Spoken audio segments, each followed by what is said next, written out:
Going on today? Yeah. There's Cinco de Mayo. I have like five of my friends' birthdays are today. Happy birthday, So friends of all like Ricky. five of them, all throughout different phases of my life. Um, it's Revenge of the Fifth. Yes, it is. It's also one of my coworkers' birthdays today. Love that. So I watched the prequels today, although I only got through one and two. I did not get the three. Fair enough. I didn't watch any Star Wars this year. I didn't have time. Well, I mean, when I work from home, I can just I have all three trilogies on my digital library, so I just turned it on. I was like, whatever. That's Let's. what I miss about working from home. No, I get it. hmm I get it. Yeah, there's a lot going on today, and I had no tacos today, but also like I just paid rent last week, so Yeah. We made burrito bowls for dinner last night, so I had leftover ooh, burrito bowls. nice. I might go to hmm Chipotle tomorrow. Not sure yet. Chipotle is so good. I haven't had it in so long. My it's also Teacher Appreciation Week, Yes, it is.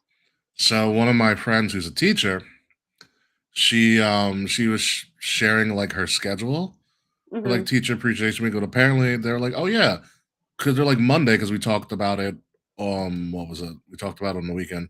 She's like, yeah, Monday we're having a taco truck. I was like, wait a minute, you're having a taco truck the day before Taco Tuesday? That's crazy. I was like, who screwed this up? By the way, we have 333 followers on YouTube, which is good. Wow. Love that number. Yeah, we took a jump a little bit a while ago, and hopefully it keeps Yeah. on increasing, which I'm very happy Jump about.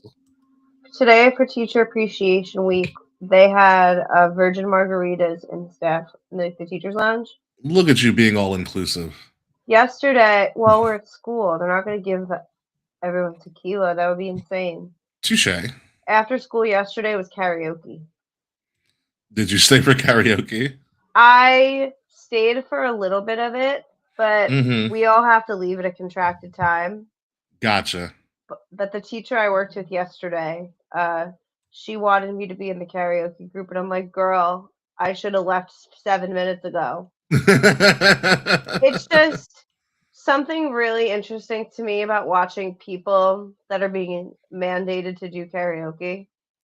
Yeah, that doesn't seem like a great time. So I guess what they did is, I'm assuming the staff submitted songs they would be willing to do at karaoke. So they had like a spinning wheel. So Ah, it was like gotcha. karaoke roulette. Interesting. I've done that before, like at a karaoke bar. Mm-hmm. I liked it. I love karaoke. I know. I've never gotten into karaoke. Karaoke's never been my thing. I'll It watch is. people do karaoke, but I will not partake in karaoke directly. It's such a good time. We have Hey, karaoke Fretz. mics at the house. Hi, Mr. Fretz. Yeah, I just can't get myself to do it. It's a weird thing. Hi, Fretz. Do you like to sing in general, or No. that's fair? I also know I'm flat. Like I'm naturally flat. That's why, like, well, karaoke you don't have to be like the best singer anyway. It's about the Mm-hmm. performance, and like you like to perform. You're a showman. I am a showman, but I'm not a singer. It's You also don't one of have to those. be for I know, karaoke. I know, but it's one of those things where it's kind of like my program where like if you're gonna do something, you're gonna do it fucking well. I feel that I have done many a karaoke song specifically because I knew I could sing it well. Mm-hmm. But I also have a lot of like just like fun songs that like you don't necessarily have to be like incredible to sing, but a bar likes it. Yeah, again, I'm never that much of like a singy like. I'm not gonna want to go break out on like a solo or something like kind of crazy like that. I might lip sync it potentially, depending on You the should song. do a lip sync for your life. We did that in Greek life in college, That's so fun. or we were on the verge of doing it. What happened? Why did it happen? It was something that I think I forgot what it was, but I don't know if it ever got to lip syncing, but that was an idea that was proposed at one point in my time in Greek life. We did Mm, do we had like Greek sing, which is like High School Musical, like essentially. acapella? What's up? Like an acapella kind of group? No, Greek sing was a competition during like Greek week, and our Oh, they're homecoming like a mostly. show choir? No. It's a fraternity and a sorority would pair up, and you do a song and dance and like and everything. And Cute. the rest pairing won, for Greek week. That's fun. Takes a lot of practice and choreography and all this other stuff. It's Oh, very yeah. cheesy. It's extremely Greek life. But fun. Yeah, depending on who you're paired with. And then like it Yeah. becomes a whole thing because like then the fraternity has to ask the sorority to be there to be like Mhm. their partner, and things like that. Which I do have a good story about that. Oh, tell me more. So, like I said, tradition when you're looking for like either a homecoming partner or for a Greek week, you're looking for a sorority to pair up to. The fraternity has to act as a sorority, and so at the time that I was president of my fraternity, we were brand new on campus. Mhm. So we were like, "What the hell?" We took a straw poll. We're just like, "Yo, who can we like ask to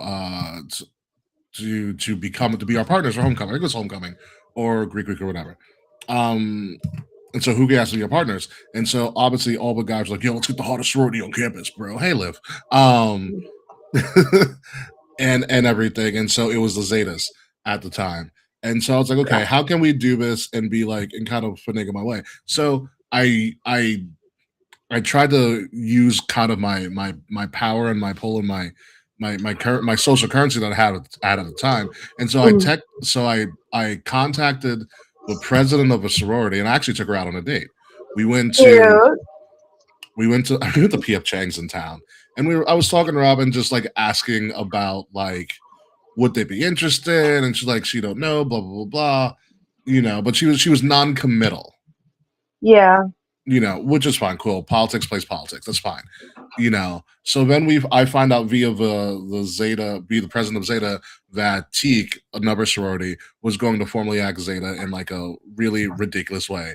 They had like essentially like a weird like candlelight visual outside of like campus for them and asked Oh, them, yeah, something really whatever. that's so Um, weird.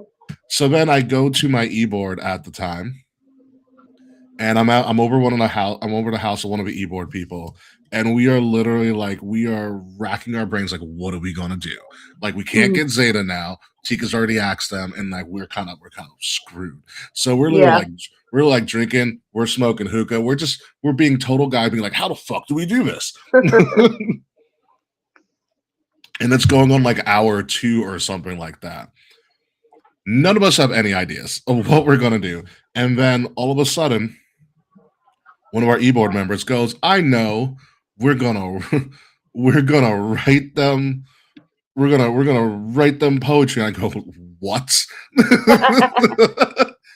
He was like, we're gonna do poetry to them. And I was like, what do you mean? He's like, yeah, we can do this. Like, I'll write it. Because I write poetry. I go, what? and then he's and then he goes, we're gonna give him it's his place, by the way. And he goes, we're gonna give him like a rose. It's like, what do you mean a rose? Like, not a rose, a golden rose. And I was like, what? And he's like, Is yeah, it the Bachelor? it's a rose dipped in 24 karat Oh, one of those expensive gold. ones. Yeah, and I I was know. like, where the fuck are we gonna get a golden rose? He goes, my family owns a jewelry chain. And I go, we have been sitting here for 2 hours drinking and smoking, And you and just telling us this. you're just now remembering this. Wow. So the way we had to figure out what our other who the sorority was we're going to pick, and then we use classic political spin to essentially. Oops. Oh, you're back, Kay. Are you back? Oh, hello? Yeah, I'm here. Well, that was weird. Very weird. So we used what do we do? I'm just looking at myself. Okay, my mic's good. Yeah, we used a little bit of a political swaying we spun the narrative so that we got the sorority that we wanted, Hmm. essentially. And so when we figured out what we were going to do, so what we end up doing is he writes this whole thing, and everybody we pick our best brothers, and everybody who comes to present, because we show up to their meeting. We just show up to their meeting like dressed in nine suits and ties, everything. And so we show up to their meeting and we're all scattered around their meeting. They're sitting in like kind of a horseshoe where their board is on like a flat table and everybody's in like a circle around them Mhm. or circle in front of them. So now we're all scattered around. And then I'm face forward in front of the president of the rest of the e-board because I'm the final line. Okay, so he writes his poem in there, and you don't know where it's come from. So everybody has like 2 or 3 lines, and every line before it transitions to the next person is a sexual innuendo, or Oh, it's a fuck. suggestive sexual innuendo. Like one of them was like, I remember what mine was. I don't remember what everybody else's was. What was yours? So the line before mine, the guy says, "Please don't think we're just in this," and I say, "Heading." So then my line is heading for the lead. We strive to be the best. So I think it's about time we get something off our chest because I was hiding the golden rose in my suit jacket. Um. So then I get on one knee in front of their president. Her name is Courtney Murphy, I believe. And then I say, I present you this rose, a golden opportunity. Will you be like our partners, our lovers, and their sorority was Alpha Z Delta, so AZD. They ate it up. Oh, gotcha. They ate it up. From what I've heard, as lore has told me, you're hysterical, okay? As the lore has It's told, it's almost the season. it is almost the season. As the lore has told me, I believe the president retained that golden rose, like to this day. Oh, this is really distracting. Yes. Have you entered the Villa, Kay? The villa will be open the first week of June. What's gonna save that is we have a green Why screen. is this moving like this? I'm just sitting here. Because you don't have a solid background. That's why. If you had like a green screen behind you, it would fill everything out. I'll just blur. I'm sorry. Kay. Me too.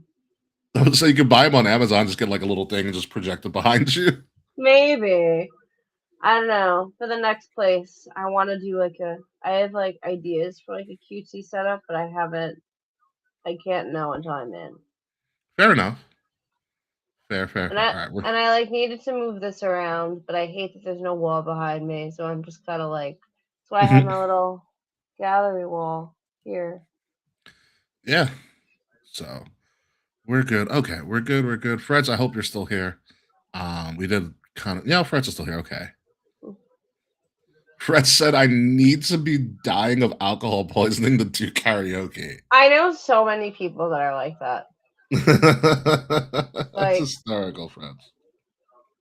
I don't know. I fucking love karaoke. I loved it drunk. I love it high. I love it sober. Like, love me some karaoke. Loving in a hat, loving on a bat. Literally. I will have green eggs and ham, Sam. I am. Mm-hmm. As is your right as an Irish person. Mm-hmm. Oh, Charles finally got off work. Hi, Charles. Hi, Charles. Also, Charles, while you're here, I can probably say this right now. So, remember when Charles was joking about like I'm going to be the pitch of his wedding and you would be my heavy? Yes. So, Charles actually was very serious. You and Liv are technically invited Are we? to the wedding. When is it? It's June 26th. Oh, that's the last day of school. I cannot go. I'm gonna say, you want to go to Atlanta with me? I fucking wish. That is the last day of school, guys. I am so sorry. Oh man. Oh, I wish. I would love to go. Oh. Charles says I was never joking. Oh. It is an honor to have been considered to be the first boyfriend. You would have had a ball. I know. I would have had a blast. We would have had fun. The food would have been bomb. Like, we're going right at the tail end of their World Cup stint too. Oh, fun. Yeah. You'd meet my parents probably. They live down there. Oh, that's so wholesome. Right? So yes.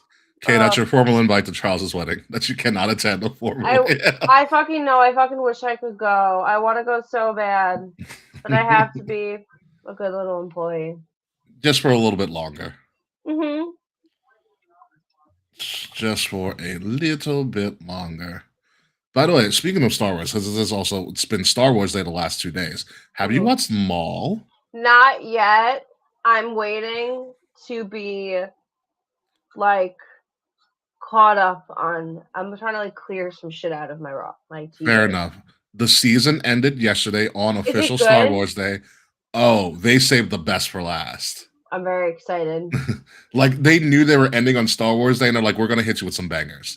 I'm very excited. I still have to watch Andor season 2. I'm like, You don't have to.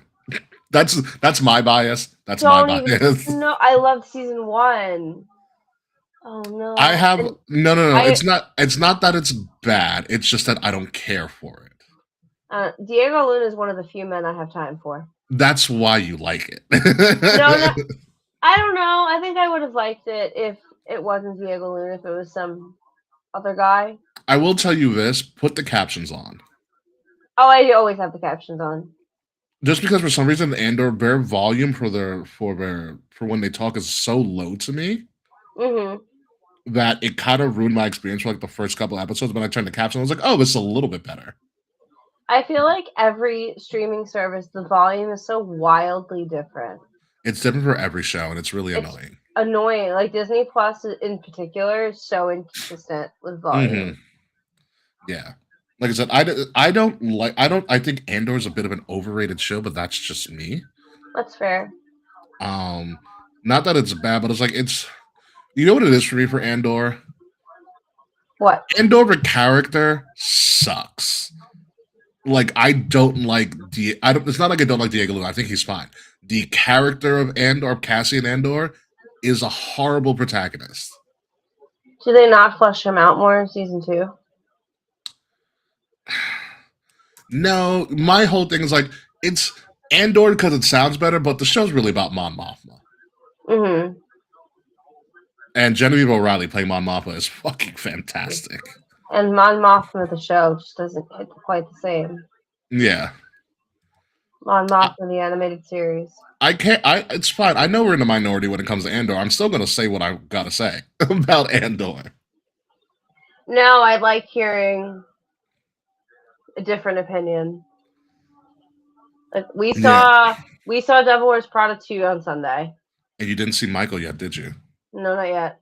How was Wars Prada 2? I thought it was really cute. So I'm not like I've only seen the first movie like maybe twice in my whole life. I Mm-hmm. saw like I've seen it like in passing throughout the years, like on television or like in the background somewhere.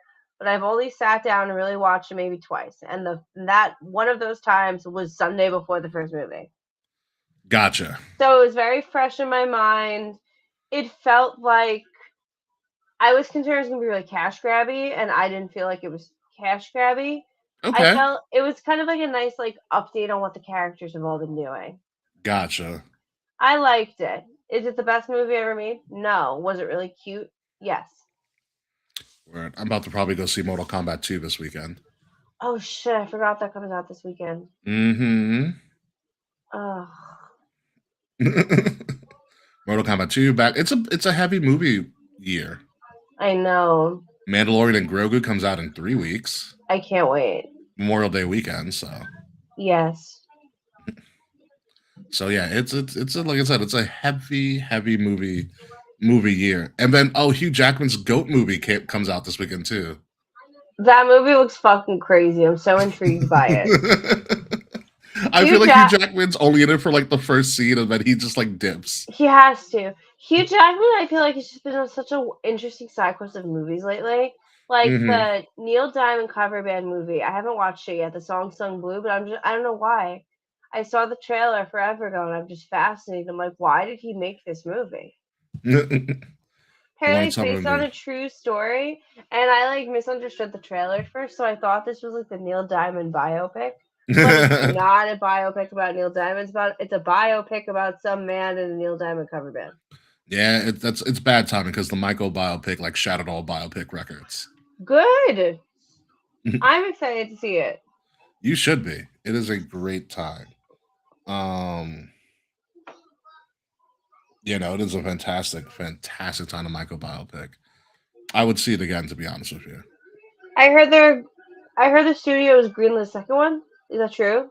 Probably. I mean, they broke every biopic like opening weekend record. Well, yeah. Like it beat Oppenheimer's opening weekend. Oh, that's crazy, actually. And Oppenheimer is technically a biopic. Oh yeah, it is. Mm-hmm. I still haven't watched Oppenheimer. I saw Barbie. You have my digital library. You can watch it whenever you want. I know. It's just that's the thing. When I have time to watch a movie, I almost never want to. I feel like it's like wrestling takes up so much of my TV time. And that's fair. I just keep adding more sports to my fucking infinity gauntlet of New York sports teams. That's true. I watched Raw today while I dyed my hair because I watched the Knicks game last Did you night. get the edited Soul Ruka Soul Snatcher? I saw the botch. What do you mean what do you mean the edited? Apparently Netflix edited the Soul Snatcher.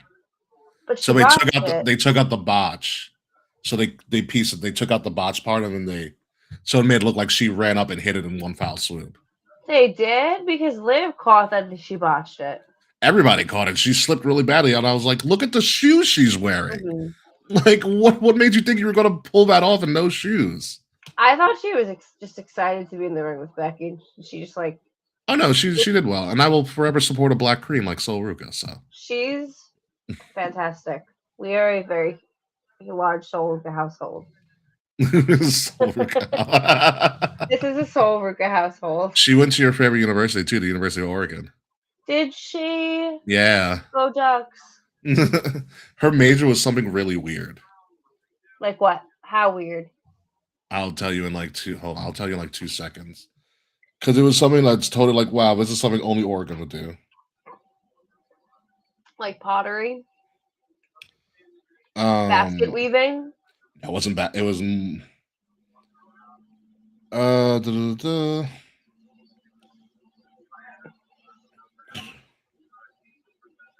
She was also a gymnastics person. I believe it. Oh, never mind. I thought it was something offbeat, but never mind. What did she major in? Apparently, it's human physiology. Oh, that sounds normal to me. Her real name is Calyx. Oh, how do you spell that? Calyx. That's a cute name.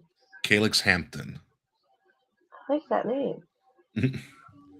So, aka Soul Ruka. So that's a great name. Well, Soul Ruka's still employed, but many people are not employed. So we're ready to get this show on the road because we're going to talk about a lot of that and some very interesting things that I discovered. It's so nice for once to talk about unemployment that's not mine. Not related to you. Yes. Yeah, I don't wish that on anyone. True. Cheers to that on Cinco de Mayo. So cheers.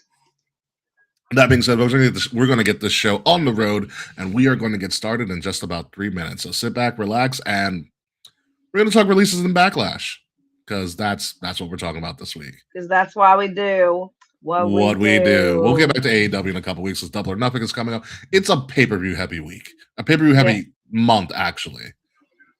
I hope the internet is ready to see a lot of us. 4 WWE specials, Double or Nothing. Mm-hmm. A lot of stuff. So we'll try to cover it all in some way, shape, or number. By 4, I also mean AAA. So we'll get to all of that at some point during the month. But until then, we're going to talk about releases. We're going to talk about backlash. We're going to have a damn good time. So we will see you in just about 3 minutes.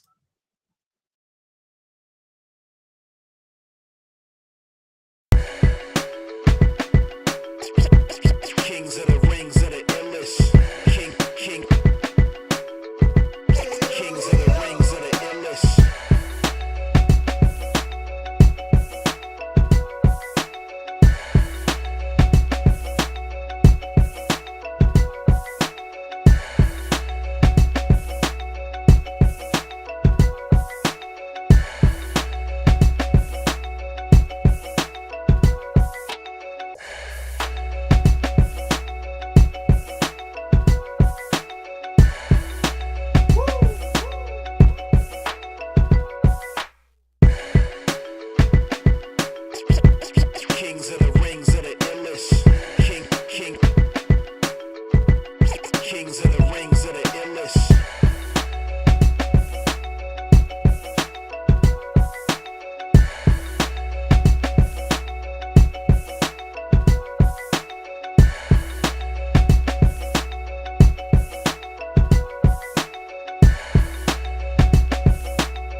Live from the Wrestle Addict Radio HQ, representing kings of the rings to the fullest. King Ricky made the hot tag to Willie T, and out of nowhere like Randy is the Queen Bee. K-Fay brother, 400 plus in the bag like money in the bank brother. See when they pod, it's the opposite of common. Look at the comments, crowned in a certified top 10. You heard? Kings of the Rings pod. Throw up a too sweet when you see the squad. Like a chop in a, I know you feel it. Kings of the Rings are the illest. Kings of the Rings are the illest. Kings of the Rings are the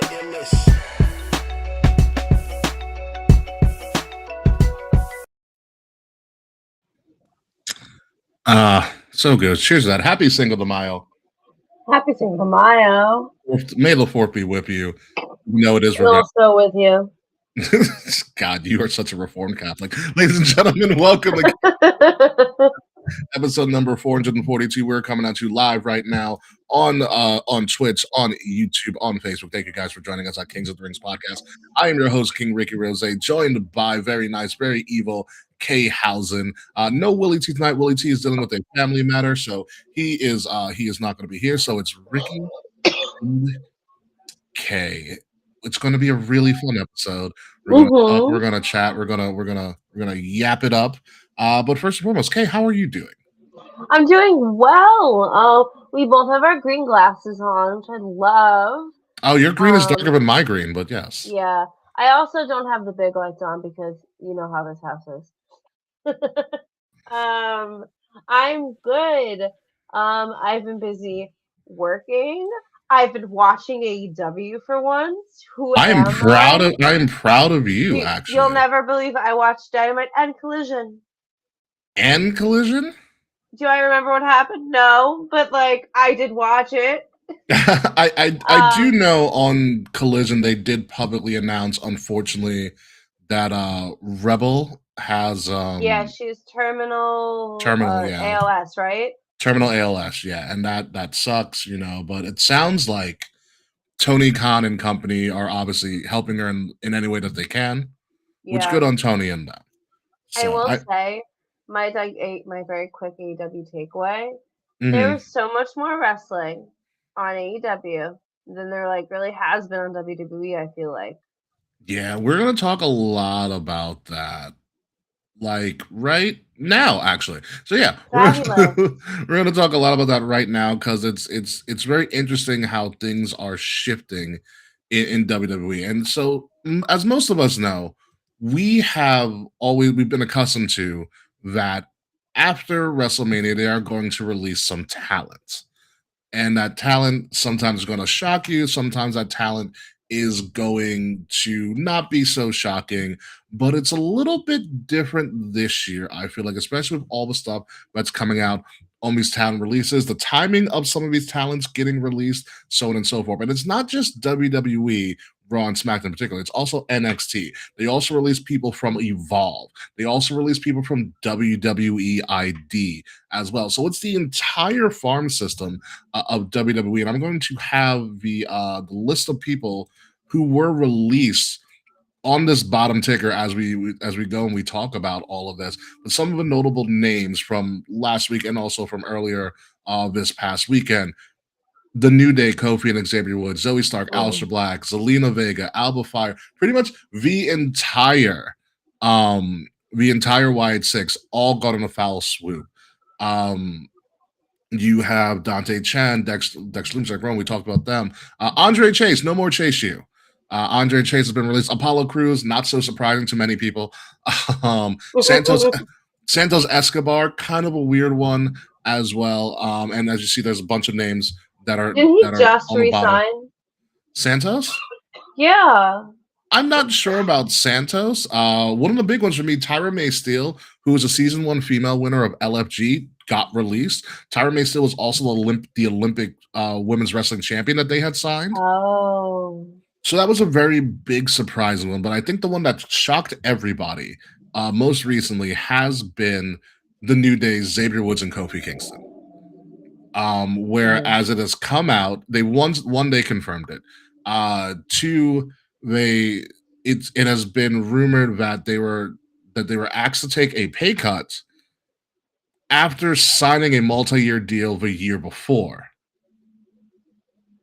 And so instead of taking this pay cut after signing a multi-year deal, they decided to up and leave. Kofi did write in his like, yeah, this is real, this is my farewell, being like, always stand up, never back. He said something about like knowing your worth and never settling for less Hell yeah, good for him than though. what you were. Good So for it's not, both of them. It is a shame because it seems like a giant misstep for. It's not like they were a locker room cancer. No one talks bad about them. They uplifted so many people. They were very favored, and especially for someone like Kobe, who's been there for almost 20 years. You don't release somebody like that. They should have been lifers. They should have been lifers. They should retire on their own terms. Like, even for anything, there's people around in sports and in anything that sometimes you don't keep them around for their talent, even though they were wildly talented. You keep them around because they're good for the morale of everybody else. Yeah. The best explanation I can say of this is like Nick Swisher on the New York Yankees, like in the 2000s. Nick Swisher was okay, but he was a great locker room person. He's a personality hire. I'll tell you that from the Gotcha. yeah. He's a personality hire. So that seemed really weird. There's a couple of other weird ones for me. And the New Day also kind of hurt personally because they broke the archetype of the black wrestler in WWE. They were completely authentic, they were completely themselves, and they didn't back down from anybody, including Hulk Hogan. And Kofi being the first ever African born WWE heavyweight champion, a literal African American WWE heavyweight champion, was one of the best moments in the history of wrestling that no one really talks about as much as they should. As well, Xavier Woods kind of creating the avenue of I can be a wrestling fan and a giant nerd and a video game geek, and I can blend all of those together. And like, what happens to Up Up Down Down now? Because WWE technically owns it. Yes. Oh, they'll probably like try to re-sign him for like a video game deal or some shit. Yeah, and Xavier Woods really brought that down. Like people don't understand how great Up Up Down Down was because not only did you see them playing video games, but you saw your favorite wrestlers in a different light. Yeah, I always liked when WWE did like other kinds of shit, like Up Up Down Down and like backstage segments like that because it made wrestling feel like more like they humanized them. Yeah. They humanized them. Like AJ Styles being a big video game nerd. I learned a lot about Lacey Evans when she was on Up Up Down Down. And they just talked about stuff. Regardless of what you feel about Lacey Evans, she was very open and honest with like how she grew up, better than any of her ill-fated video segments had towards the end of her career, which apparently, surprise, she's on her way back. Not to WWE, but she says she wants to return to wrestling. Please, no. I support it. I've always loved the Lacey Evans character. That is just me. I thought she was fantastic as the sassy Southern Belle. When they tried to make her Sergeant Slaughter, was kind of a bit of a push. Like she was fine as like this over the top like freaking antebellum South woman. Like I thought she was so good at that. Yeah. But apparently the reason this is a cyber work, it's apparently the reason she's coming back. She left because she wanted to raise children and she had children. Now she's going back because her children want to see her when she was a wrestler. Like they're older now and they want to be like, what were you like when you were a wrestler? Now, that's often the storyline for wrestlers that leave to go have kids. And gender. And I think the good Look at part Goldberg. Yeah, it's true. And his son's now playing for Deion Sanders in Colorado. But I think it's more important. Deion and Goldberg were friends. We're NFL teammates back in Atlanta. But I think it's more important for somebody like Lacey Evans to come back to wrestling and succeed. Yeah. I mean, Becky's been able to do it, but I think there needs to be more women that can leave, have a child, and come back and still have a level of success and fame. Because usually, I feel like it's the stigma in wrestling. You get pregnant and your career's over. Yeah. You know what I mean? And, and we're hoping for, obviously, like Carmella got pregnant a couple of times, and she hasn't come back since. You know, she was also released, unfortunately. You know, we're hoping for Naomi to come back and have a good run. And there needs to be more of a change of culture where women can go have a child and then come back when they're ready and still maintain a level of success. Yeah. We're getting there. Slowly. Slowly Very but slowly. surely. Slowly but surely. Some of the other ones that I think stuck out to me in release wise. The Wyatt Six, I kind of get. There's a rumor that somebody in TKO doesn't like spooky gimmicks. I'm like, how do you explain the Undertaker, one of the greatest gimmicks of all time? You know, stupid take. Motor City Machine Guns got a really horrible run at this whole thing. It is a damn shame. So much. Yeah, they deserved so much better, and WWE just hoarded them. Yeah, I got a lot of a feeling of just like, you know, why would you sign them if you weren't going to use them? Like, are you just signing them so that they don't sign anywhere else? Which WWE has done before. That's what preschoolers do. You know, Zoe Stark really kind of irked me. I was surprised by Zoe Stark. Like, I was because she was injured for a while, right? She blew out her knee. Mm-hmm. She had the story is she had recently gotten cleared to come back to wrestle, and then they let her go. I was excited. She wasn't my cup of tea, but I was excited to see what she was going to do next. I was excited. Zoe Stark has always been. I've always liked Zoe Stark. I thought she was a good in-ring performer. She was slowly getting that personality coming, you know, and like she could work. Kairi Sane was a massive insanity. It didn't make sense to me. I mean, there's talk like, oh, she wanted to go back to Japan, but like, no, she was in the middle of she was going to be a hot baby face. She was in the middle of the story. Yeah, the Io Asuka match needs Kairi Sane. Yeah, like it doesn't. Like I understand if like she wanted to move to Japan or whatever, but like, why do this whole story and not end it? Yeah, well, like write her off or some way. They just let her go. Yeah, like WWE for years has been like mad lazy with writing, but now with TKO here, it's even like worse.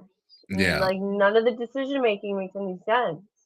Yeah, Aleister Black and Zelina Vega. Aleister Black getting fired like a year after. Like, it's so weird, especially to have Zelina Vega go with him too. Zelina Vega was very vocal about she didn't find out she got released until I guess Sean Ross Sapp. Oh no, Sean Ross SRS. He announced their release. He announced it before she was able to do it herself. And like I get it, he's just he's being the news guy, but yeah, I would wait a little bit. Like that's it's one of those things. Aleister, I think, got also the short end of the stick. He was supposed to be part of a Randy Orton angle, and then they went with Pat McAfee and all of that. I feel like they were like never since they brought him back, they were never quite ready to pull the trigger on him. They were like it was like a stop and start kind of thing. It's weird. Tonga Loa and JC Mateo were also released as well. JC Mateo, aka Jeff Cobb, didn't get a great run at it. He was also like a 1 year and done type person as well, which is it's some of these releases are very weird. Alba Fire, I really did not like as well because like she made the Chelsea gimmick great, and now they're trying to push Chelsea over to, I guess, her and Tiffy. I wish they let her stay as Kaylee Ray because Kaylee Ray in NXT UK was a fucking killer. She was so good. She's the longest rating NXT UK champion of like all time. They didn't let her do shit. Like she did come out so much talent. They didn't know what to do with it. Yeah, and there's a thing about it too. I was listening to a clip from Coach's show who had Mark Henry on like Sirius Radio, and they were talking about the whole thing because like one of the things TKO has done. Excuse me. One of the things TKO has done is they eliminated house shows. They don't do live events like they used to. I was talking to Liv about that the other day. I'm like, everybody's getting hurt because people aren't conditioned as much. They're not wrestling all the time. And TKO is favoring away from live events. So why have all that talent? Because you don't need talent for live events. You need talent for TV. You know, and it's screwing a lot of stuff up. I've also heard, and this is unconfirmed, I also heard that on the day of the release, they also asked a bunch of talent to take pay cuts as much as 50%. That's fucking insane. And I'm assuming New Day was one of those people who they asked to take a pay cut. Obviously, they asked to restructure their contract, but they asked to take a pay cut, and they were like, "No, we're not going to do that." So it's really weird that they're trying to. It's very much trying to maximize profits, but like also you're in essence killing the business. Like Zelina did also confirm that when she got the call, it wasn't from WWE personnel, it was from TKO personnel. Mm-hmm. So it's a lot of weird things going on. And when you look at Mark Shapiro's comments, who made almost like 50 some odd million last year, to Nick What did Khan Mark made. Shapiro say? Well, Mark Shapiro was talking about Mark Shapiro made comments a couple of weeks ago at that someone recorded him. He was at University of Alabama, which is a great place to do a commentary. He was at University of Alabama talking about like, the end all be all TKO has final say on anything that happens at WWE, which is kind of just an umbrella statement because no shit, you own the company. But he talked about like he was asked about the profit margins and things like that. He talked about like, we like celebrity involvement. He talked about why we're all scattered on different streaming services. He was like, I heard to watch New York Yankees, you got to have like 10 different streaming services. So like, we're just, he said like, no, but it's close. But he's like, we're just following the crowd. I'm like, that doesn't mean that's good. Like he supported being doing that. Yeah, it screamed to me that the TKO brass, the powers that be, don't know the wrestling business, and they're going to, in essence, kill the wrestling business. Because this is very similar to what happened at WCW when AOL Time Warner took them over. Mm-hmm. They're trying to make this as a traction thing where, like, UFC is an attraction sport. Yeah. WWE and pro wrestling in general create storylines. Mm-hmm. You create stories, you follow stories, you build stories. That's how the wrestling business has progressed and how it's been for a long while. And TKO is trying to kind of upend that and like, okay, we only need people for such and such time frame. Look at what happened to Brie Bella. She came back at the Rumble. She's like, I'm ready. And they're like, we'll tell you when you're ready. Yeah. AJ Lee is pretty much gone for the foreseeable future. Yeah. They're bringing in people for these runs, but that's not how wrestling works. Mm-hmm. AJ Lee is an attraction, but AJ Lee can be a week in and week out wrestler. Yeah, and I feel like wasn't it presented to us that she signed like a multi-year? It was presented to us that she signed full-time multi-year. Yes. Like I thought AJ Lee was going to be wrestling every week, and I'm not trying to complain about the AJ Lee run or anything, but she like only wrestled Becky and Bailey at one time. Bailey once, yes. Like. And she did War Games. Well, yes, but I feel like War Games was to further the feud with her and Becky. It was. But like that's the point I'm trying to make. Like there's so many missed opportunities throughout WWE, especially with all the like the Divas eras of booking going on right now. Like it's really fucking annoying if I'm being honest. Like it is. I specifically watched Collision this week because I'm so frustrated with WWE that like, look, I don't always agree with AEW. I'm not always interested in what the fuck AEW is doing, but like, bad, worse, whatever, they're at least committed to putting actual wrestling on TV. Yeah, I mean, anything on TV is always going to be some sort of like story about wrestling. Even AEW is a show about wrestling. It's not always a wrestling show, and that's perfectly fine. That's what we're accustomed to. That's how wrestling in general has grown in popularity throughout the years. But TKO's playing with fire here. They're playing with a lot of fire, and I think I believe that they think that they are above reproach and that they won't alienate everybody. Like they feel like they are an inelastic brand. That's crazy. And AEW's in the right spot to steal a crap ton of people. AEW's playing this very consistently really good game here. Yeah. Their content has gotten better. I will say their content has gotten better. Their story structures for their feuds has gotten a lot better. And the quality of their stuff has been a lot more consistent. Yeah. I really enjoyed Dynamite this week. Like. Yeah. And they are going to, and listen, when those 90 days are up for some people, you can see the New Day in AEW. You can see Motor City Machine Guns is definitely going. Oh, 1,000,000%. 100% is good. But can you imagine like the fucking New Day versus the Young Bucks at Wembley? Legendary. Where's the Motor City Machine Guns? You can have a triangle triple threat match. You could have a fucking fatal 4-way with FTR. With FTR, exactly. You could add Edge and Christian. Yeah, Cage and Cope. No. You can do a lot here, and then, like I said, they are playing with a lot of fire. Even I read Bobby Lashley was like this when Bobby Lashley was asked about the New Day being released. Bobby Lashley was like, "That's a dumb move." Bobby Lashley was like, "That's an idiotic move." But he's right though. Like the New Day has done so much for the business and for WWE. And for the WWE demographic, there's a lot They should have been given whatever the fuck they wanted for their whole career. Like, they have done anything WWE has asked them to do. Yeah. Like, Kofi has been wrestling for WWE for more than half of my life. Yeah. He was what, 18 years he was with WWE? Almost 20, yeah. I'm about to be 35. Like, it's more than half my fucking life.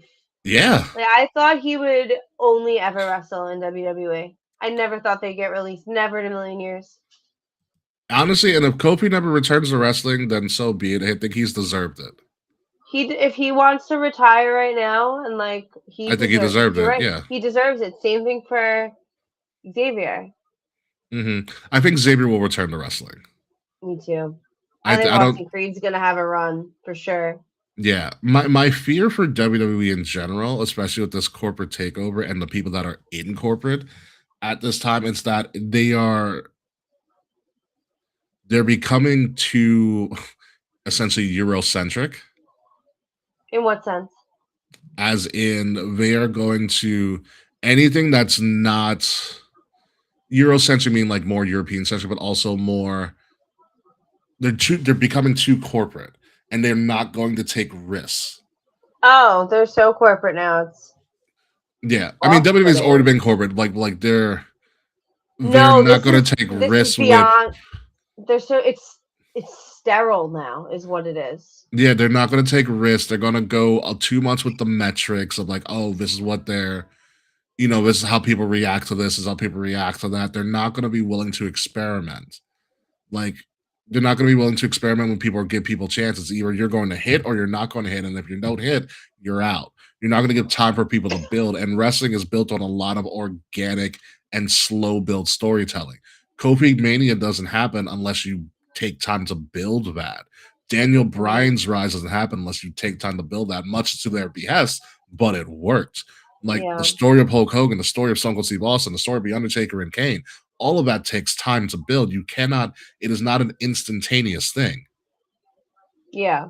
But they're going to go like Becky will always have a job because Becky's tried and true. And she's has crossover appeal. They're going to go a lot of people with crossover appeal. But crossover appeal only gets you so far. You still need to have your mainstays that actual wrestling fans like. Yeah. And I feel like New Day was both of those things, all of those things. Correct. They were. They crossed a lot of things. But I don't think they understand the impact. I've seen so many people of color online talk about the impact that the New Day had on them as a wrestling fan. Yeah. Kofi Mania is one of the greatest things I've ever experienced. As a wrestling fan. And one of the things I think WWE is missing is that they're not going to give people a chance to sink or swim. Yeah. And they're going to the diversity of WWE is going to be so watered down in the next couple of years that AEW is going to win by default because they're going to have diversity and variety. And I think WWE is going to be watered down and bland, and there's going to be no variety. And it's all going to be TKO's fault. You can say white and straight, Ricky. It's okay. That's right. Well, you look at all the releases. The Wyatt Six are totally, cosmic characters. Zelina Vega, Aleister Black, totally out there characters. The New Day, people of color. There was a couple of talent in NXT that they released. People of color, Kairi Sane. It's all a lot of this. Tyra May Steele, Santos Escobar. I'm reading the bottom tally here. A lot of these performers that are getting released are POCs. You know who I thought would have gotten released but didn't get released? Who? Nikita Lyons. Everybody wants Nikita Lyons to be released. Girl, Okay, Nikita Lyons is like my new Kona Reeves on Survivor. You know, but with all of that being said, and all these releases, as unfortunate as they are, one of the good things about wrestling right now is that wrestling as a business is very healthy. TNA is doing really well, surprisingly enough. You know, AEW is building. Ring of Honor is still kind of whatever. But there's more avenues for these performers to continue their careers other places. Look how good Nick Nemeth has been, formerly Dolph Ziggler. He loves Yeah. TNA. You know, and with that being said, with all of these things that are, you know, that are people being released, there's opportunities for people to kind of show up and more people to be signed, especially in NXT and below that. So speaking of which, there was a crap ton of new faces in NXT. In particular, the faces of Evil from New Japan Pro Wrestling, Lizzie Rain and Will Cruz shined in their debuts in NXT this past week. Evil was very much so alleged to have signed, and he finally showed up, kind of scaring the crap out of Tony D. Will Cruz was the heavyset man who moonsaulted perfectly on the Tony That D. boy can move. He is the former Progress Atlas champion. John Cena even Instagram posted about him. Oh shit. I mean, so it seems like he's in high regard. I've not seen much of his work, but everything I've seen of him is that he is a freak of nature. He's an athlete and everybody loves him. So this might be a giant coup for WWE and NXT. And Lizzie Rain seemingly came out of nowhere. I'm obsessed with her. Oh my god, I love her. She's so fucking cool. Is it the 80s thing for you? Yes, but I also really like Iron Maiden. And she's like the niece of one of the guys from Iron Maiden. Okay. But I like her style of wrestling. I also find it interesting. Her finisher was really cool, like the step up knee to the face. Mm-hmm. You know, I thought that was really cool. She's gonna eat in the Royal Rumble. She has an energy to her. Her and Shotzi would have been fun together. Yes. Shotzi was my first thought when I watched her wrestle. Her and Shotzi would have been very, very fun together. But I mean, NXT this past week was, my God. They brought people from Evolve. They brought people from LFG. They brought people from overseas, clearly with Evil and Will Cruz. It felt like black and gold NXT. Because it's like you never know who was going to show up. You know, the opening segment, Shawn Michaels was like, who are we bringing in? Are we going to have people step up? Are we going to have people? And they were like, we're just going to do all three. And so with the heavy losses that they took from the past week, Blake Monroe, Joe Hendry, Ethan Page, Sol Ruka, the entire Fatal Influence, which JC Jane I think is going to be a really, really good in the main roster. They lost Ricky Saints. They lost so many of their core talent, which happens all the time. Yeah. And so you wonder how they're going to bounce back. But this past week was kind of a statement of like, okay, we brought in all of these people and we're going to do something. So I'm very interested in NXT and what they're doing, especially because, as we're going to see here, they decided that they're going to go to ESPN as well. So let me explain this a little further for you, Kay. I fucking can't with this ESPN deal anymore. I'm so sorry. So NXT brokered a deal with the CW and CW Sports that all of their PLEs, starting with the Great American Bash this summer, because I think that's the next one, was going to be on the CW. And so that was posted like Monday. Like on cable? Yeah. That was the idea. Cool. That was what accessible. That was what the original news that broke was, like, I think last Monday. That's what was going to happen. I was like, okay, NXT got a deal. We're going to be on cable. It's not going to be on Peacock anymore. There's no reason for you to actually be on Peacock unless you want to watch Saturday night's main event, which Peacock still holds the rights to. Mm-hmm. And then the next day, ESPN reports that they have brokered a deal with the CW Sports, which is technically what NXT is part of, and that the CW Sports, their entire package, including I think like their college sports, their NASCAR racing, and NXT, will now be streamed on ESPN Unlimited. So it's That's not insane. so it is not NXT going to the CW Sports. They are, but it's NXT essentially going to ESPN Unlimited, just like the PLEs in North America went to ESPN Unlimited as well. In one instance, this is what we all wanted as wrestling fans. We all wanted a single place, for the most part, where we can watch all of our wrestling stuff. And we got close. We're getting closer. All of our PLEs from here on out are all going to be in one place. On another way to look at it is that you also still have to pay for ESPN to get this. That the internet wrestling community is not manifesting correctly. They're not being specific enough in the way that they are manifesting us having one singular network to watch WWE. If you want to manifest correctly, you will be manifesting $9.99 a month for the WWE network. Yeah, it was an interesting move because I was just like, one day I was like, okay, let's go into the CW. That'll be cool. We'll all watch it. You know, it made sense because like it's technically developmental, and it kind of brings in that cable audience. And then it was like, oh no, sorry, we're joking. And I have a friend who works for technically ESPN streaming, and I was like, can you stop buying up every sports streaming thing? And he's like, no. I was like, this is disgusting.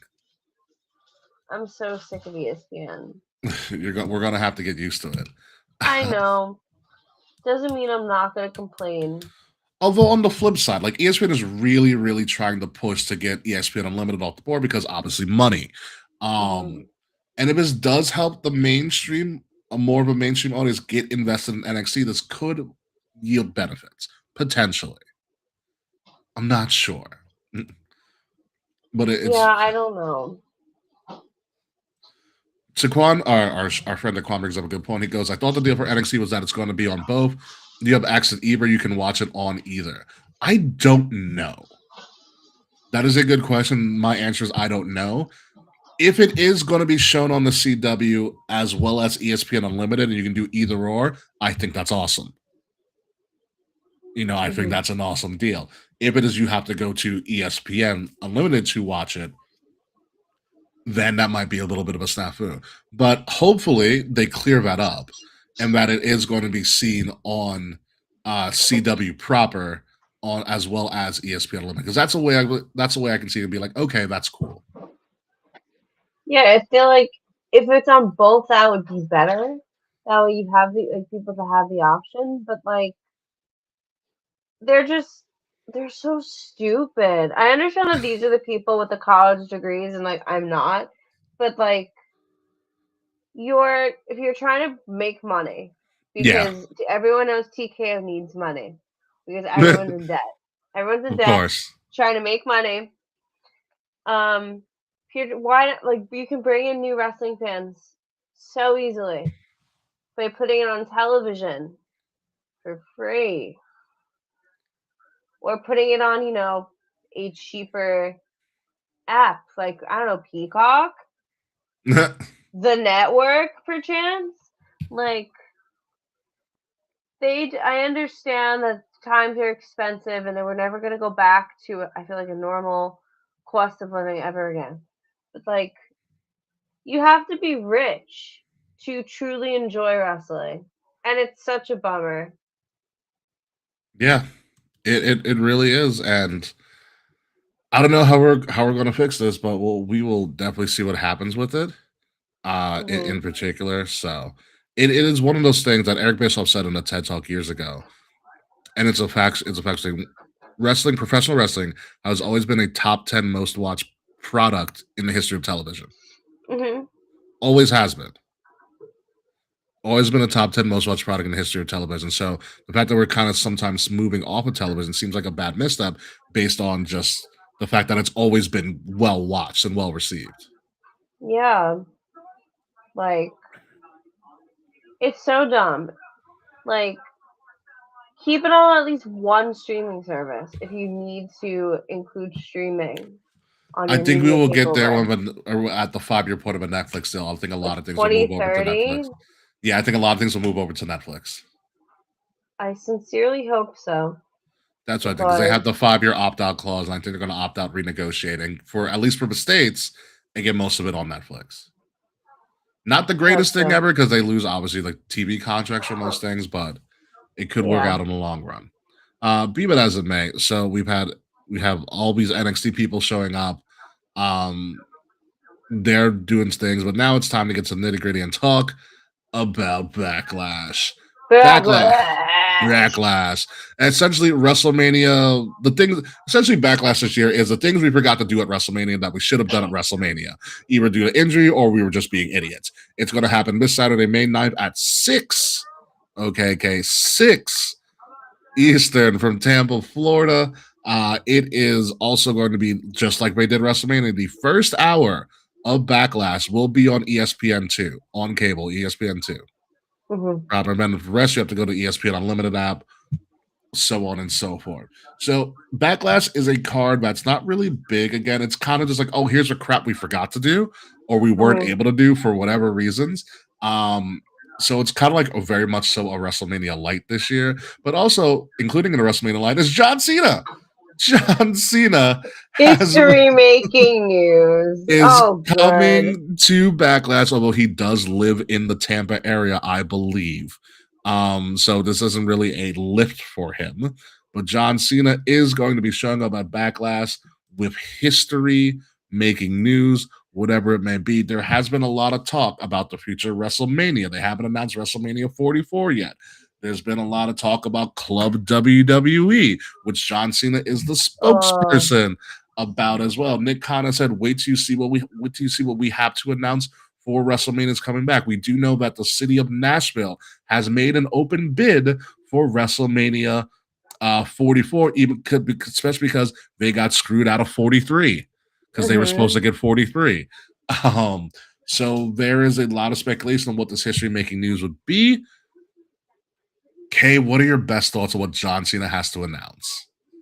Don't say the return of Eva Marie. That isn't history enough. I would say history-making news for WWE would be that John Cena is going to host SummerSlam. They're not going to give us anything good. It's going to be some kind of bullshit something. And I'm trying to not think of the Club WWE, because there's no way they can do history-making news be something that costs money. Oh my God, what if Saudi WrestleMania is 3 days long? History-making news the first 3-day WrestleMania in history. More money. More money. Real quick, Taquan did some research, and it says that that NXT PLEs will be simulcast on CW as well as ESPN. So you may get your wish. So thank you, Taquan, for that. Charles's guest, Sir Charles, our friend, his guest is WrestleMania Vegas resident, and Cal, no, please no. Taquan has another guest, but we're not going to go into that one. What it is. I gave it a good chuckle. I bet you did. I for one think it's Club WWE. I think we're being set up for something stupid, and I think it's Club WWE. Oh, I know it's something stupid. I just don't think something that is history-making news should be a subscription. They really Hugh Jackman John Cena, because this is a very till you're 90, John. You're not leaving at all. John Cena's just going to show up at every event for the rest of our lives. He won't wrestle, but he'll definitely show up all the time. What else could it be for real though? It's either WrestleMania, because remember we have SummerSlam in Minnesota. Indianapolis still also is owed a Mania. Was there a specific time they had to fulfill that by? No, it's in the future. Indianapolis is owed a Mania. They're also owed a SummerSlam as well, I believe. No, Indianapolis got the SummerSlam. They got the Rumble. They're owed a Mania. Yeah, they're owed a Mania. Indianapolis is also owed a Mania as part of the contractual obligation that was procured by Pat McAfee. So Indianapolis Nashville. owned Mania. Nashville has a bid in. Nashville New has a Orleans, bid in. and New Orleans is owed a Mania technically, right? I don't know if New Orleans, they want to return to New Orleans sometime in the future, so you can put that in the bid as well potentially. Even though New Orleans is getting money in the bank, which is probably a great city to do that in. Yeah. It's in fucking September. If it is Mania, that'd be cool. Nashville would be great. I've never been to Nashville. I hear good things. Nashville, oh my god, Nashville's so much fun. You I know. loved Nashville. So I would love it to be Atlanta just for purposes. I would love an Atlanta WrestleMania. We have friends down in Atlanta, so Yes. Traffic, I feel like, would be a nightmare. Not really. So it's going to be interesting what this announcement is. I still say it's Club WWE. I really do. I hate to tell you guys, I think it's Club WWE. I'm sorry. I think that's what it is. I'm trying to give them slightly the benefit of the doubt that I know they don't deserve. It's going to be a waste of an appearance. Poor John Cena. What if the history-making news is that it's the biggest gate at our Backlash?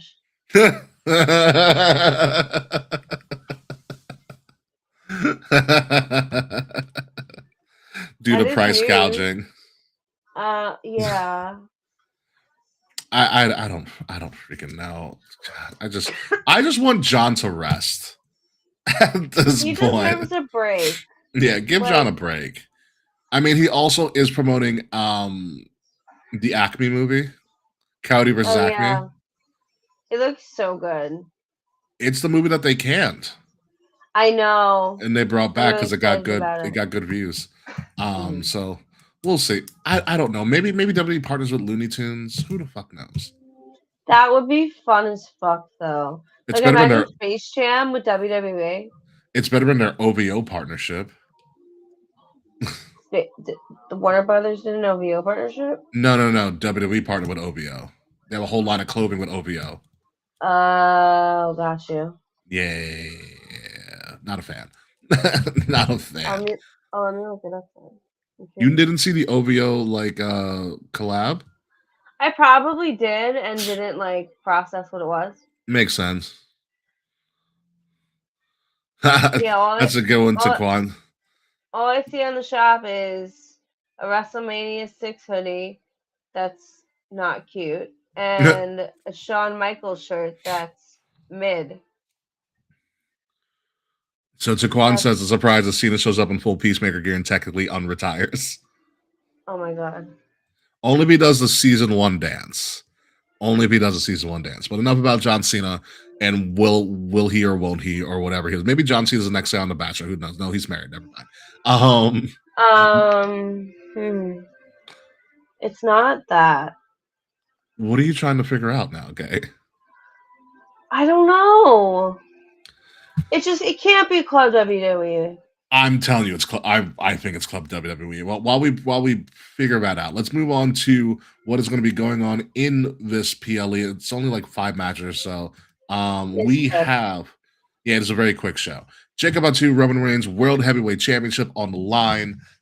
Jacob Fatu has brought out the Tongan Death Grip, which I think is absolutely fantastic, especially since he got rid of one of the Tongans in the first place.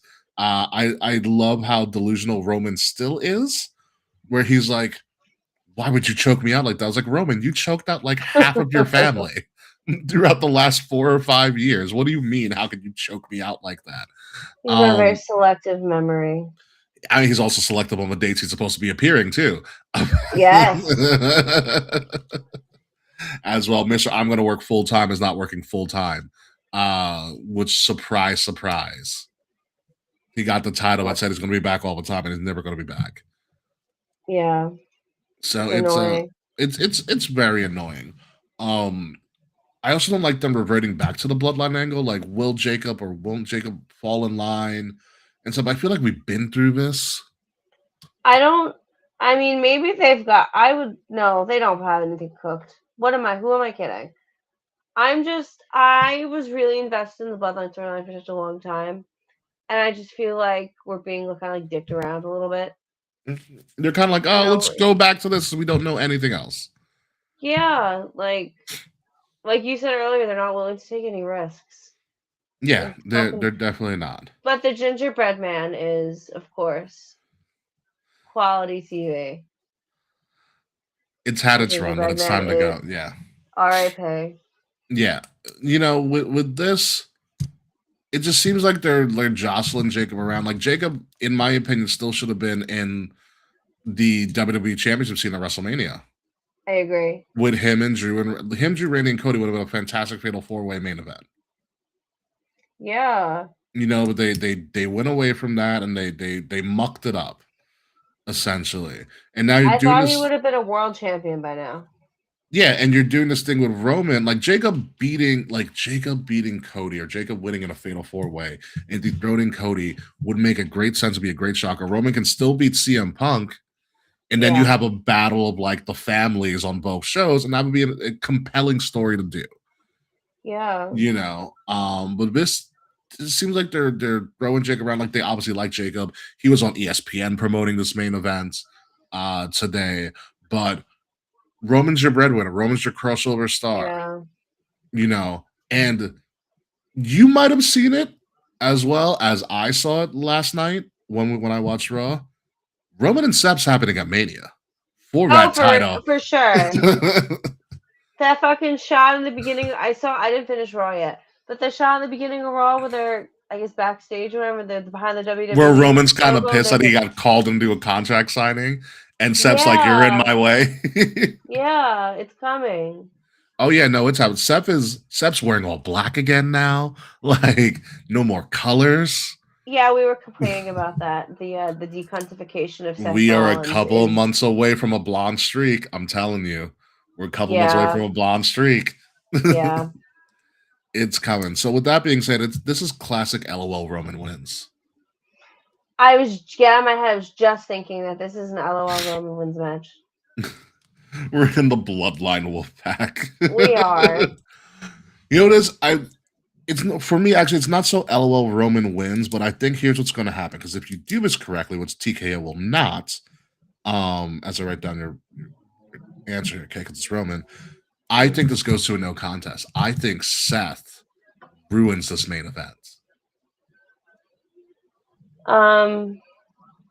No, not yet. So here's what we're gonna do. Go ahead, Kay. I feel like this is a Roman fest through and through. It could be. I like the idea of Seth ruining the main event. Jacob gets pissed at Seth, so you have Jacob and Seth run through the summer, giving Roman time to get out of there, and then once Seth dethrones Jacob, which I'll probably say months later, like, that sucks for Jacob, but you're getting Seth Roman because of that. Yeah. But yeah, no, like I said, I think the end all be all for summer is Seth Roman in Minneapolis. Yeah. And the intriguing part about it is Roman has never beaten Seth one-on-one clean. Oh, ever. You're right. Ever. So it's the easiest intrigue for that entire setup. So we need it. Yeah, and before Seth even does that, he has to get past Braun Breaker. The match that was supposed to happen at Mania before somebody got injured. Yeah. So Seth Rollins, Braun Breaker. This is just a one-on-one match. Braun Breaker he's gotten better with his spray tan. Yeah, he looks less orange. He's still a maniac. Seth's selling the mess out of him. He's really just Goldberg 2.0. Yeah. He really is just Goldberg 2.0. Good call, Taquan. Taquan thinks Roman's dropping all that SummerSlam. I don't think that's going to happen. Not yet. But Seth and Breaker, it's a good match. I like where it could go. This is a toss-up for me, but I'm going to go with the more... I think Seth, after being choked out by Gunther at Mania, needs a win to reestablish it. Like, if we're still going with the booking, which I am, of Seth versus Roman as the end-all, be-all, Seth has to win this. Oh, see, I disagree. I was with Braun. I think Braun needs the win because if WWE is trying to focus on younger talent lately, which allegedly was another reason for a lot of the the cuts, WWE allegedly wants to focus on younger talent. So they need to reestablish Braun Breaker as the guy a little bit. So I think Braun wins. Okay, It fair won't enough. hurt Seth. I don't think it'll hurt Seth. That's fair. My whole I guess counter to that is that Braun looks strong coming out of Raw. Oh, I didn't get to him yet. Yeah, Braun looks strong coming out of Raw. So theory of opposite momentum is Seth takes Yeah. it. He also I feel like I know a reason why they want to work on younger talent. Because everyone's old. No, because younger talent's cheaper. That too. Cheaper talent. Speaking of which, there's a theory that someone proposed online saying that they probably asked Brock to take a pay cut, and instead of taking a pay cut, he retired at Mania. That's funny. It might be. I could see Brock totally doing that, being like, "Screw you guys." I could too. So we'll never know because it was such a very organic moment for Brock and Paul, essentially. But it could have been a thing where they tried to approach him for this, and he was like, "Yeah, no, like I'm out." He would have said "fuck you" and walked out. Yeah. So, Seth and Breaker, which I think is going to be a good match. We'll see how good Braun is at working. I've seen this tough. I've seen when he worked with Carmelo Hayes in NXT. They had a great championship feud against each other. So I don't have any doubts about him. So we'll see what happens when he goes up against someone that's a veteran as Seth, who's been like there for like 15 years now. It's kind of weird. I know. It's very, very so weird. Long. Yeah. Next up on the docket, we have again the match that should have happened on WrestleMania Sunday, including a Kairi Sane. But we have Io versus everybody's favorite Batman villain these days, Asuka. Asuka's a Batman villain mixed with just the crazy aunt in your family. Yes. The crazy, never married single aunts. Those are the best kind. That is Asuka for you at this moment. But like we said earlier, the one thing missing from this feud is the glue that had this feud in the first place is Kairi Sane. Yeah. And Kairi's not here. Is this going to be an excellent match? Absolutely. Yeah. This is the match we've wanted for a very long time. This low-key might be match of the night. Could have. This should have been night 2 of Mania. Yeah. It's really disappointing that it wasn't at WrestleMania. Yeah. This is why Backlash is WrestleMania Light and WrestleMania. Oh crap, we forgot to do this at WrestleMania Backlash. They're going to do great. They're going to be fantastic. It doesn't matter who wins. I love them both, but TKO loves Io. Yeah, Io's winning for sure. Yeah, I'm going to go with Io here. Yeah. Yeah, they're going to reestablish Io as a single star. Again, this is missing Kairi Sane.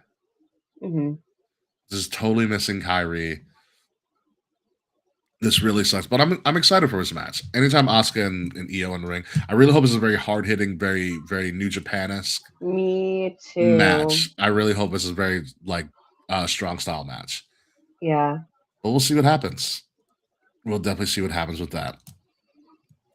You mentioned Gingerbread Man before, Kay, so we're going to talk about the greatest Gingerbread Man match of all time right now. Wow. Trick Williams versus Sami Zayn for the United States title, aka we saw this already at WrestleMania 3 weeks ago, but we're going to do it again because Sami Zayn impersonated the Gingerbread Man and then technically, quote unquote, killed the Gingerbread Man. This is what this feud is built off of. Them killing the Gingerbread Man on TV, shit like that is why it's hard to tell people that I watch wrestling. It is it's a very you can only appreciate if you're a wrestling fan moment. Yeah. If I explain to a normal normie on the street that the Gingerbread Man got murdered on Friday Night SmackDown, I'd be like, what the fuck is wrong with you? That's how I felt about Maxwell Male Models. It was such a wrestling. It was so wrestling stupid. It was so wrestling stupid. It was perfect. They were on Collision, and I was really excited. Oh, the M&M Collective? Yes. But Backlash, you know what Backlash feels to me conceptually? What does it feel like? Do you ever do test corrections in school? What do you mean by test corrections? So if you say you took a test like in high school, right? Uh-huh. And the teacher lets you, after you get your grade, you do corrections on the ones you got wrong for extra credit. Oh yeah, no, never did that. I think that would have not been allowed in my private school. Oh, that's right. You went to private school. Yep, So secret prep. I don't know if this is like was like a public school thing, It but definitely was like a public school thing. I did this in like my AP classes. Like a lot of my teachers did this, where like you could like whatever questions you got wrong, you would like redo and like show your work for getting the right answer. I did it a lot in math. That makes sense because you have to show proofs a lot of the time. Yeah. So like, but like that's how WrestleMania Backlash feels to me. It's like this is their opportunity to correct their wrong answers, and It's that they didn't possible. do it in the first place. Yeah, even though Sammy and Trick had a great match at Mania, I thought they were perfectly fine. They did. They didn't need to run the back. Yeah, Sammy Anyway. is when you fire half the people that Trick Williams probably would have worked with, you got to do something. But like Carmelo Hayes was right there. I'm surprised that hasn't started yet, unless it happens this week. Unless it happens, which is fine. I mean, it's very shocking to see Sami Zayn not be beloved.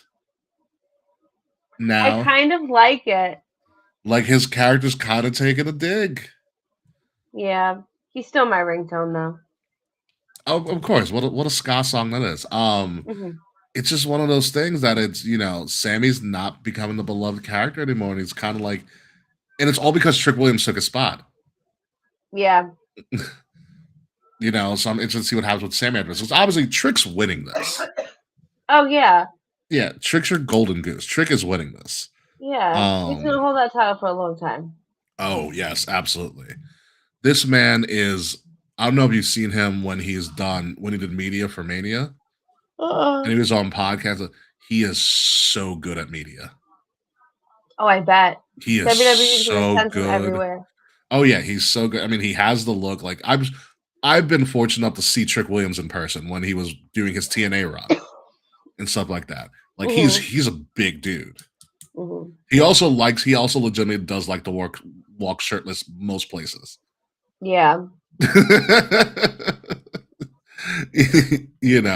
But he's got the look. He's very well spoken for a professional athlete. And he also has that athletic background where he can speak to other athletes who hold podcasts and be on ESPN and understand how to work that type of media. So he's tailor made for something like this. Yeah. So him as the U.S. champion was fantastic. He's winning this very, very hands down. Oh yeah. So yeah, whoop that Trick will live on forever. Moving on to what is essentially, I think, what is it? Yeah, the final match on the card here. We have I'm so excited. A tag team match with The Miz, who just sold his mansion, by the way. And in real life? Yeah, he sold it for, I think it got sold for $7.2 million. Good for him. So The Miz and Kit Wilson, Mr. Toxic himself, versus Danhausen and the mystery opponents, okay? If not Eva Marie. I was going to say Eva Marie. If not Goldberg, for the sake of Mance's heart. Who is Danhausen's mystery opponent? I have been thinking about this all week. Is it Big Papa Pump with all the sirens in the background? Yeah, I don't know what's going on in my neighborhood tonight on this fine Tuesday. I am gonna say if it's CM Punk, I'm gonna be pissed because I don't want it to be CM Punk. I think Punk and AJ Lee are on a vacation. Good, let them be. Oh, I like when Mr. Fretz said Danhausen's partner will be Joe Hendryhausen. Not with his thing with Logan Paul. Which did you see the music video that came out today? I did today. There's a new music video. Joe Hendry did a music video for. I saw the concert. I didn't know he made a music video as well. There's a music video for Fire Logan Paul. Oh my god, I'll watch it when we get off. Yeah. I wonder if Danhausen is going to be able to get. Oh my god! Wait, what if it's like Mr. Iguana? I don't. Mr. Iguana would be great. He did show up on NXT last week with Lola Vice.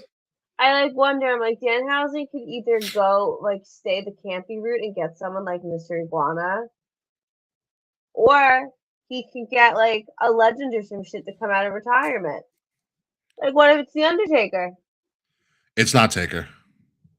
I know it's not Taker. Taker wouldn't do that much. Wait, who's retired or hasn't wrestled in a while that might have history with the Miz? I don't know. I'm thinking.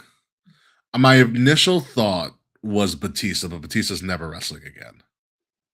Oh no, Batista's done. Yeah, Batista's done, and rightfully so. It's fine. Batista's making millions in Hollywood. Two would be crazy enough to do a partnership with Danhausen. It's a mystery opponent, so it's either somebody that we've seen already and we're kind of just fooling us, or someone that it is not Jelly Roll to Quan. That's another thing. I have more people I don't want it to be. Who do you not want it to be? Jelly Roll for one. Or a celebrity, really?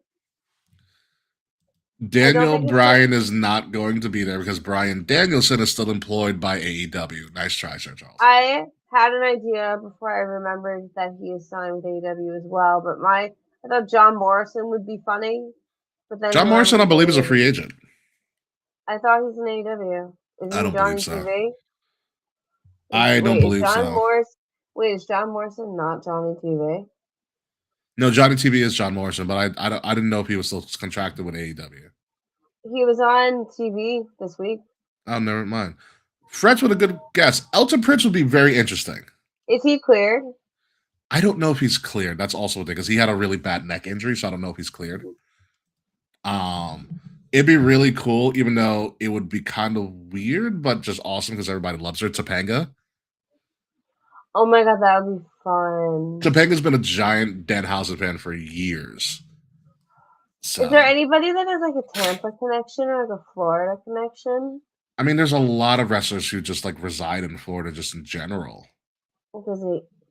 It doesn't help anybody at all. I honestly don't know who you could pull out.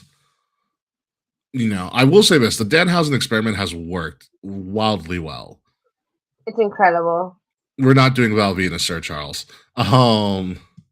I think it's how Danhausen's in it. So my friends that don't watch wrestling are sending me Danhausen memes because they like Danhausen.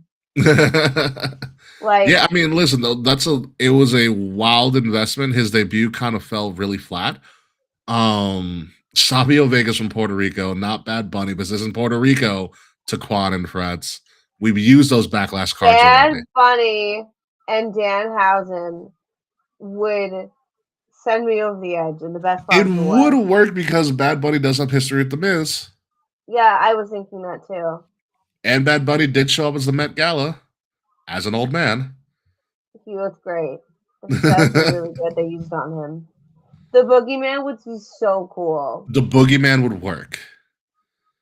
The Boogeyman would work really well. Low key would be my number one pick, but we're never going to get that. I loved the Boogeyman back in the day. I like the idea of the Boogeyman. When you think of the characters of Elton Prince and The Miz, the Boogeyman would work perfectly. But it's not Gilbert, Fred, stop it. I feel like it might not be is because, like we said earlier, TKO is trying to move away from spooky. Yet they signed Danhausen. Danhausen is merch selling spooky, but he's not like he's not like scary movie spooky. He's like cozy, cute spooky. He's like a Deadpool mixed with the Tick. Yeah. Sir Charles says it'll probably be our troop. Priest can come out confused as the White Troopers teaming with anyone else. That could work. I could see that. Mm. Yes, he is Svengoolie spooky. That's a good pull, Taquan. Good pull. Yeah, I don't know. Like this is I'm very intrigued by who Denhausen can get. But Me we'll too. see what happens. We'll definitely see what happens. The mini Housens who are wrestlers. Mm. Well, we used that card already at WrestleMania, so we're not going to rehash everything. Be it as it Yeah. may, Denhausen and the mystery opponent are winning. Oh yeah, obviously. Yeah, Miz hands and down. the Miz and Kid are cursed, aren't they? I believe so. What if it's like Then yeah. Omos? Like Omashausen? Oh my god. Obafemihausen. It's not going to be Oba. Oba, that'd be really funny. By the way, have you finished watching Raw? No. I'll finish it probably The tomorrow. Oba Femi Work. Open Challenge was a Oh, sight I to see. that's where I paused to Hmm. get onto the show. That's a great match. That's a really I started it. I saw who it is. I didn't watch the match. Yeah. Okay. So yeah, no, it's a fantastic little piece of action there. So yeah, Danhausen wins this. There's not really much more to say here, but Danhausen's going to win because that man is literally selling merch, Wait. like no one's business. What if he says John Cena is his mystery opponent, but it's really a 2-on-1 handicap match, but Danhausen wins anyway? Someone said Invisible John Cena earlier. I think it was Charles. No, but they could literally do that.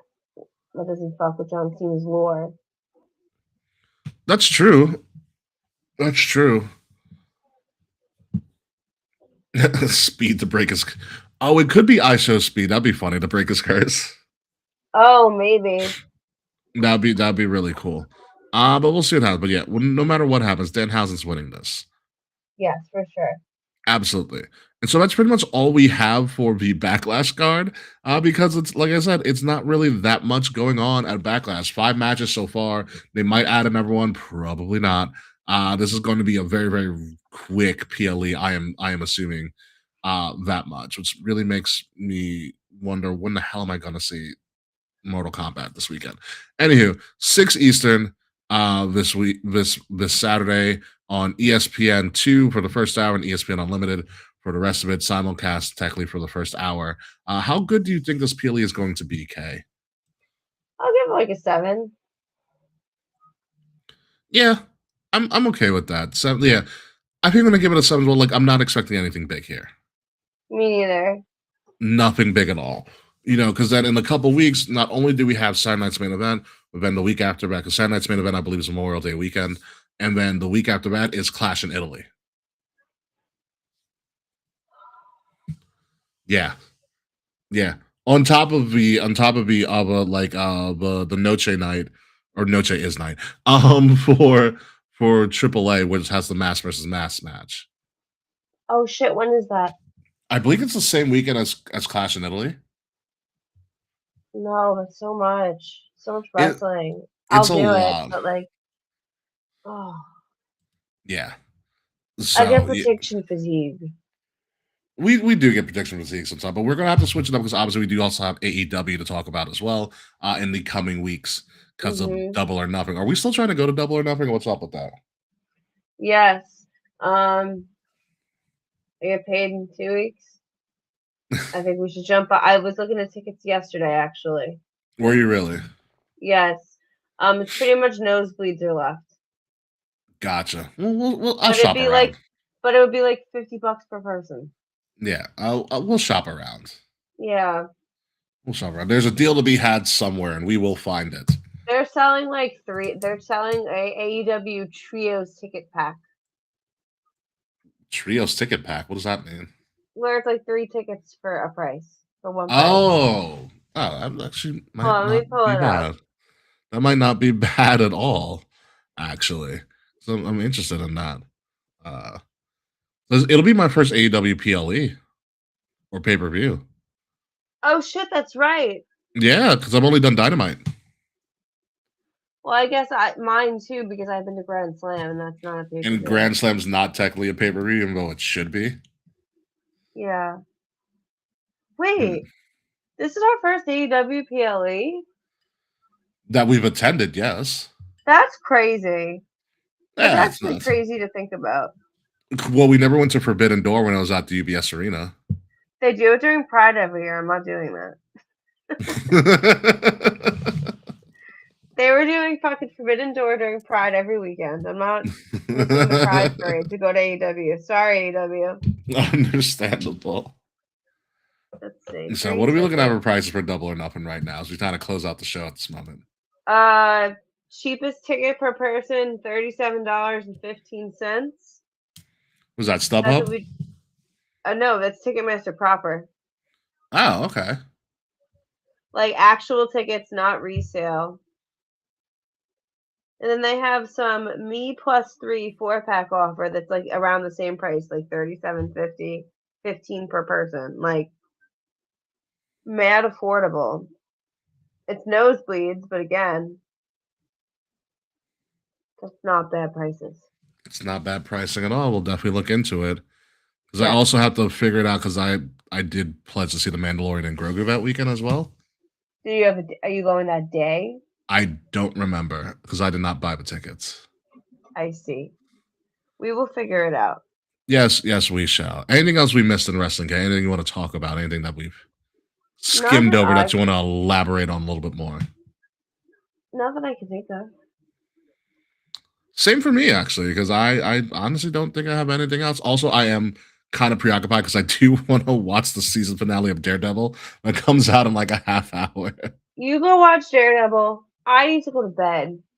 That's right. It's a school night for you now. It's a school night. But we did end in post show. No post show. We did end in good enough time Yes. for everybody. So with that being said, let's get you to some nappies, Kay.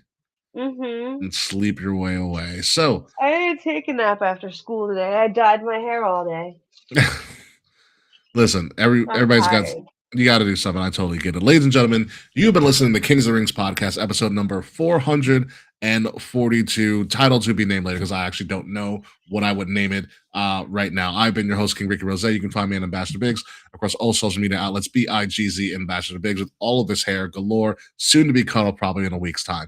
Find Kings of the Rings podcast at KOTR_podcast across all social media outlets. Like, share, subscribe.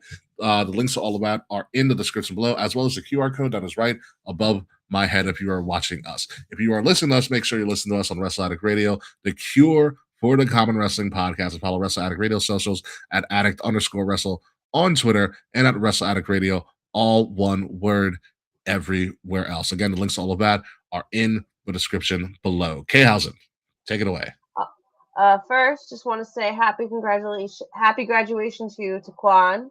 Graduation is Saturday. Oh, crap. Shit. So exciting. So exciting for you. Have the best Holy time. Holy crap. Welcome to the real world, Taquan. Jesus Christ.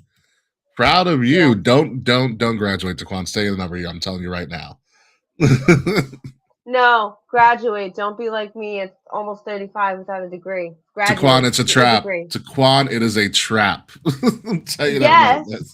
Yes, it is a trap. But if you're trapped with a degree, there are slightly more options for you than if you don't have a degree. Only slightly, Taquan. Only slightly. Only a little bit. As for me, it's a school night. I have nothing to plug. You can find me on TikTok and Instagram at KAE_FABE. That is right, folks. When we come back, hopefully next week, we're going to have the fallout from Backlash. We're going to start getting ready for AEW Double or Nothing. We are going to maybe talk about TNA because that's something we have very much so neglected. And TNA's doing really well for themselves. Ali came back. They do. At least TNA has a lot of dark and demented characters that we can really get into. Matt Hardy's back. Broken Matt Hardy has returned as well. We're going to see what's going on with NXT because NXT is on the up and up yet again. So there's a lot of good wrestling to talk about, and we're going to see who pops up in the next 90 days because there's a lot of good talent out there that is now looking for their forever homes. Looking for their forever homes show title. Love it. So with that being said, folks, no post show. We're gonna make this real quick because it is Cinco de Mayo, and we have to celebrate by being as nerdy as ever and also Revenge of the Fifth. So goodbye, good night. We'll see you soon. And yeah, fuck you, Slack. Yeah, might as well, right? Fuck you, Slack. Happy 5th of Mayo. See you guys later. Bye. This has been a Wrestle Addict Radio branded podcast.